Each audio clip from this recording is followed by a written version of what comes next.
Anda telah mengunduh podcast yang dipaparkan oleh Pendeta Dr. Erastus Sabdono ini dari truth.id/voice. Selamat mendengarkan podcast ini. Kebenaran firman Tuhan pada Senin, 11 Juli 2022 berjudul Memiliki Perjumpaan dengan Tuhan.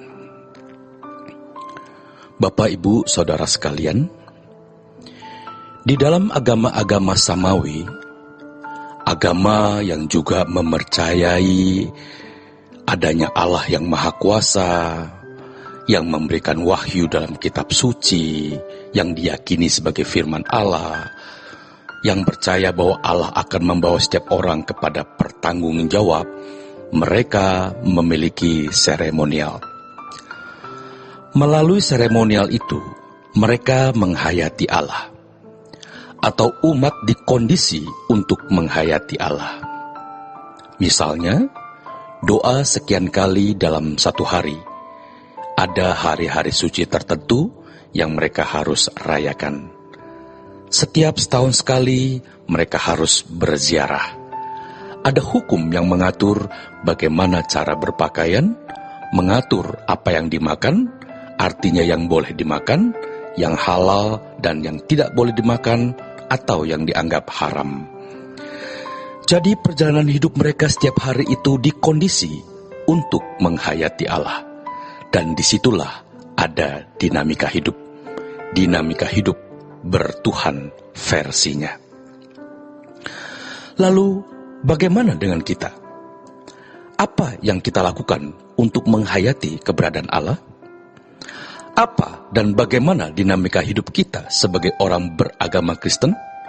Tepatnya orang percaya atau umat pilihan Allah?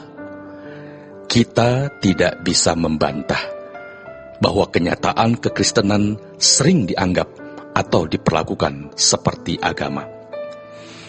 Kalau agama-agama Samawi, mereka memiliki hukum, tata cara kehidupan sesuai dengan hukum, syariat yang mengondisi mereka, memiliki dinamika tertentu dalam beragama.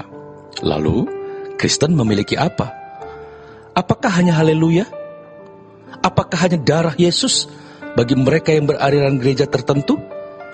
Atau mau makan berdoa? Mau tidur pun berdoa? Datang ke gereja setiap minggu, cukupkah itu?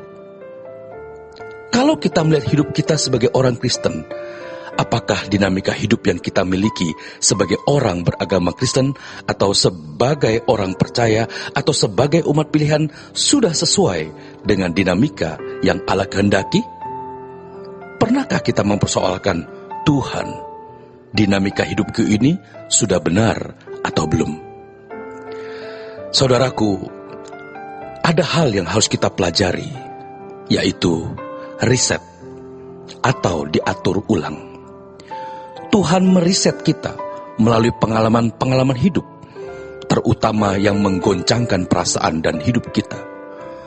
Seharusnya, satu-satunya hal yang kita mau capai dalam hidup ini adalah berkodrat ilahi.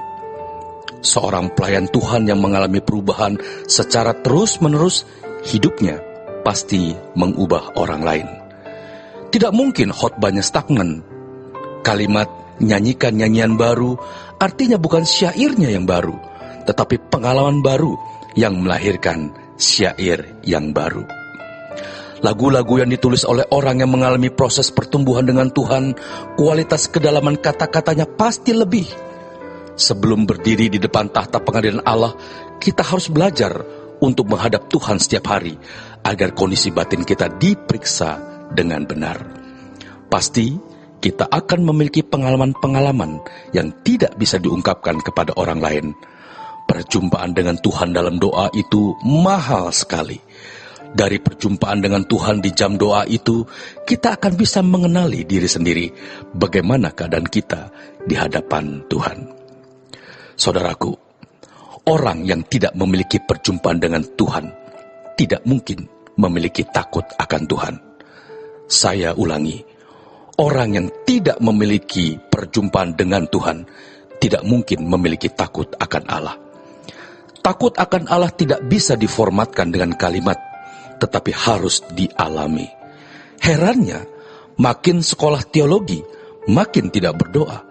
Kalau sekolah tinggi teologi hanya untuk mencari hidup, mencari uang, itu jahat. Kita harus tenggelam terus dengan kebenaran. Sebab ilmu bisa dibaca melalui buku. Kita boleh sibuk, tapi duduk diam di kaki Tuhan itu mutlak. Pasti berdampak, sehingga mengalami dinamika hidup bergaul dengan Allah. Setan itu lebih licik dan lebih jahat dari kita duga.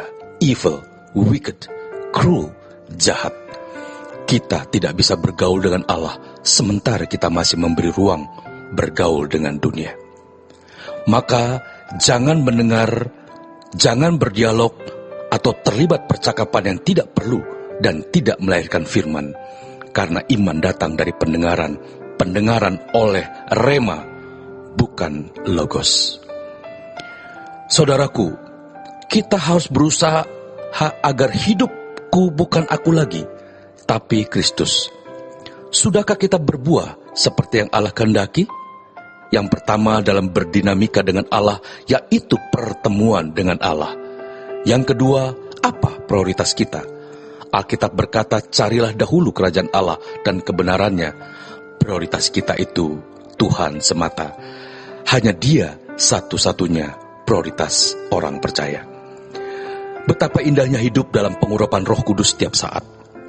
Artinya kita harus bergaul dengan Allah yang tidak murahan.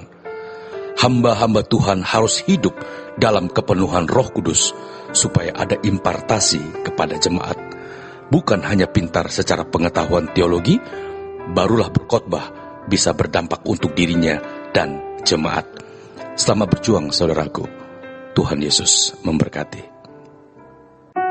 Untuk berlangganan renungan harian dalam bentuk cetak, silakan hubungi Truth Literatur di nomor telepon 0878 7870 7000. Untuk mendapatkan CD khotbah, MP3 Renungan Truth, dan CD album lagu produksi Sola Gracia, Anda dapat menghubungi di hari dan jam kerja di nomor telepon 021 638 60953. Tuhan Yesus memberkati.